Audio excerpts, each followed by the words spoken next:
Welcome to Telangana rising news. నీటి వాటాల విషయంలో తెలంగాణకు మనశాసనం రాసిన కేసీఆర్ హరీష్ రావులను ఉరేసినా తప్పులేదంటూ సీఎం రేవంత్ రెడ్డి గారు వ్యాఖ్యానించారు.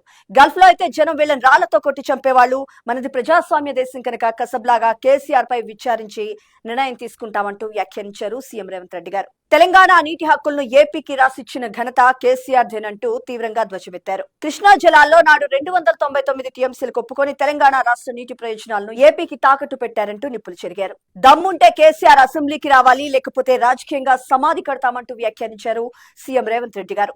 నాడు మిగులు బడ్జెట్ లో ఉన్న రాష్ట్రాన్ని చేతికిస్తే 8 లక్షల కోట్ల అప్పులు కుప్పగా మార్చి తెలంగాణను అడ్డంగా దోచుకు తిన్నది కల్వకుంట్ల కుటుంబం కాదా అంటూ ఈ సందర్భంగా సీఎం రేవంత్ రెడ్డి గారు నిలదీశారు. ఇక్కడ మరొక ముఖ్యమైన అంశం చూసినాం. దేశ ప్రజలకు కాంగ్రెస్ పార్టీ అధ్యక్షులు గౌరవశ్రీ మల్లికార్జున్ ఖర్గే గారు, కాంగ్రెస్ పార్టీ అగ్రనేత గౌరవశ్రీ రాహుల్ గాంధీ గారు న్యూ ఇయర్ శుభాకాంక్షలు తెలిపారు. తమ అధికారిక ఎక్స్ ఖాతాల ద్వారా విషెస్ తెలియజేశారు. మల్లికార్జున్ ఖర్గే గారు మాట్లాడుతూ, ప్రియమైన దేశ పౌరులారా, 2026 న్యూ ఇయర్ సందర్భంగా మీ అందరికీ నా హృదయపూర్వక శుభాకాంక్షలు.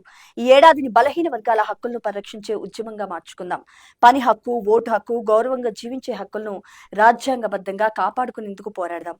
మన రాజ్యాంగం ప్రజాస్వామ్య విలువలను భవిష్యత్ తరాలకు అందించేందుకు మనం నడుం కడదామంటూ పిలుపునిచ్చారు. కాంగ్రెస్ పార్టీ అగ్రనేత గౌరవశ్రీ రాహుల్ గాంధీ గారు మాట్లాడుతూ 2026 నూతన ఆంగ్ల సంవత్సర శుభాకాంక్షలు తెలిపారు.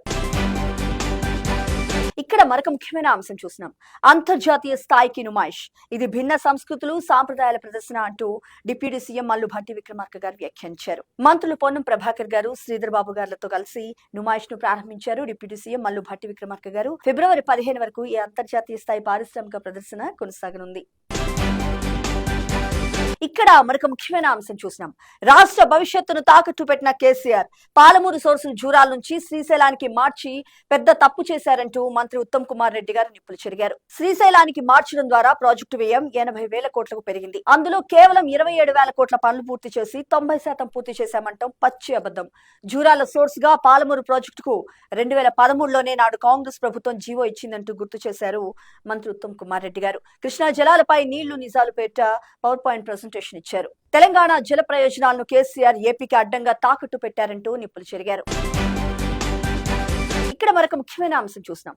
ఏటీసీలో ఏఐ కోర్సులు భవిష్యత్ తరాల అవసరాల కోసం సిలబస్ లో పూర్తి మార్పులు చేయాల్సిందేనంటూ మంత్రి వివేక్ వెంకటస్వామి గారు వ్యాఖ్యానించారు. ఇండస్ట్రీలో కార్మికుల భద్రతపై ఏమాత్రం రాజీ పడద్దు, ఈఎస్ఐ సేవలపై ఫిర్యాదులు వస్తే ఊరుకునేది లేదంటూ మంత్రి వివేక్ వెంకటస్వామి గారు హెచ్చరించారు.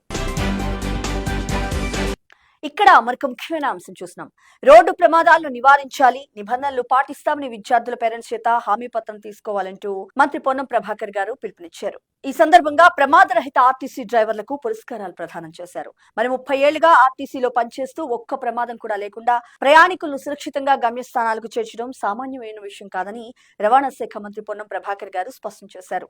ప్రమాదాలు లేకుండా బస్సులు నడిపిన 18 మంది డ్రైవర్స్ కు ప్రత్యేకంగా పురస్కారాలు అందించారు.